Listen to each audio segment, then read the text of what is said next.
peristiwa penegakan hukum yang seringkali mencederai rasa keadilan masyarakat. Terjadi lagi pendurhakaan anak terhadap orang tua. Kali ini terjadi di Kabupaten Karo, Provinsi Sumatera Utara karena tangisan ibu yang tak henti dituntut menantunya. Tempat Boru Barus berusia 67 tahun, warga Barus Jahe Kabupaten Karo, Provinsi Sumatera Utara, harus duduk di kursi pesakitan akibat laporan dari Andriana Gelda Sinurat selaku menantu terdakwa atas dugaan tindak pidana pemalsuan dokumen. Tuduhan yang dilimpahkan kepada tempat Boru Barus ini berlanjut hingga ke meja persidangan di Pengadilan Negeri Kabanjahe, Kabupaten Karo. Bukan hanya mertua, akan tetapi dua anak kandung, satu menantu dan kepala desa juga turut menjalani sidang atas dakwaan yang sama sekali tidak pernah diperbuat. Hal itu disampaikan oleh Roni Prima Panggabean dan John Sipayung selaku kuasa hukum dari terdakwa, Kamis tanggal 17 November tahun 2022.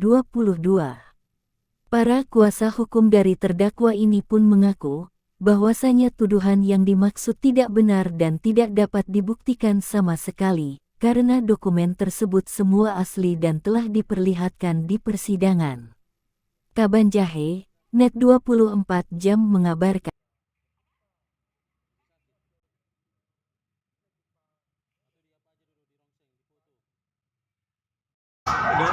Kita agendanya adalah keterangan dari ahli penuntut umum. Namun ahli penuntut umum tidak hadir dengan 3 kali, namun tetap dibacakan. Artinya pertanggungjawaban apa yang dibacakan tidak dapat dipertanggungjawabkan kebenarannya, karena dia tidak hadir, sehingga kami tidak bisa mempertanyakan apa yang dituliskan, apa yang diperbuatnya. Dan itu juga ahli hukum perdata, yang menjadi pertanyaan apa korelasi hukum antara hukum perdata dengan hukum pidana untuk menetapkan ibu ini tempat Boru Barus yang anaknya sudah meninggal, tapi dia di kursi pesakitan menjadi terdakwa, dan yang melaporkan adalah menantunya. Dan di sini kami akan juga menghadirkan juga bahwa saya bukti yang kami hadirkan ini adalah surat keterangan ahli waris, pernyataan ahli waris yang asli, yang disahkan juga Pengadilan Negeri Kabanjahe.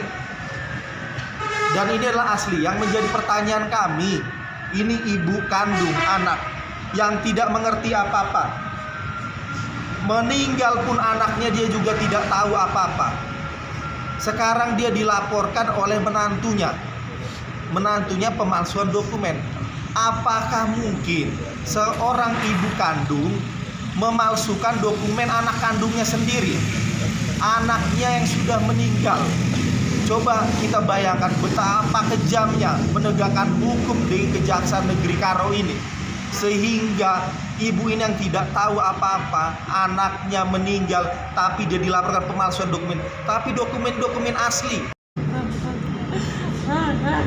Kami juga memohon Bapak Jaksa Agung Bapak Jaksa Agung Komisi 3 DPR RI, Menko Polhukam, untuk diperiksa bagaimana proses penanganan perkara di Kejaksaan Negeri Karo. Artinya ini murni ada patut diduga penyalahgunaan wewenang kekuasaan terhadap ibu ini yang anaknya sudah mati, namun dia dilaporkan oleh mantunya sendiri. Dia yang sudah menyekolahkan anaknya mulai dari SD, SMP sampai perwira. Apakah iya ibu kandung memalsukan dokumen anaknya? Mari masyarakat Sumatera Utara melihat jeli seperti ini. Kami yakin hakim yang mulia mampu menegakkan keadilan. Terima kasih. Saya tidak menghendaki ketika saudara menjadi jaksa, saudara melakukan penuntutan asal-asalan tanpa melihat rasa keadilan di dalam masyarakat. Menuntut bukan hanya sebatas menghukum, ingat. Menuntut bukan hanya sebatas menghukum orang, ingat itu. Melainkan lebih dari itu. Nuntut adalah bagaimana memberikan keadilan dan kemanfaatan terhadap seseorang dengan berpangkal pada hati nurani kalian. Mengapa hati nurani saya tegaskan pada ceramah saya kali ini? Karena beranjak dari tataran empiris, penegakan hukum dewasa ini cenderung mengedepankan legalitas formal pada aspek kepastian hukum daripada keadilan dan kemanfaatan hukum yang lebih substansial bagi masyarakat.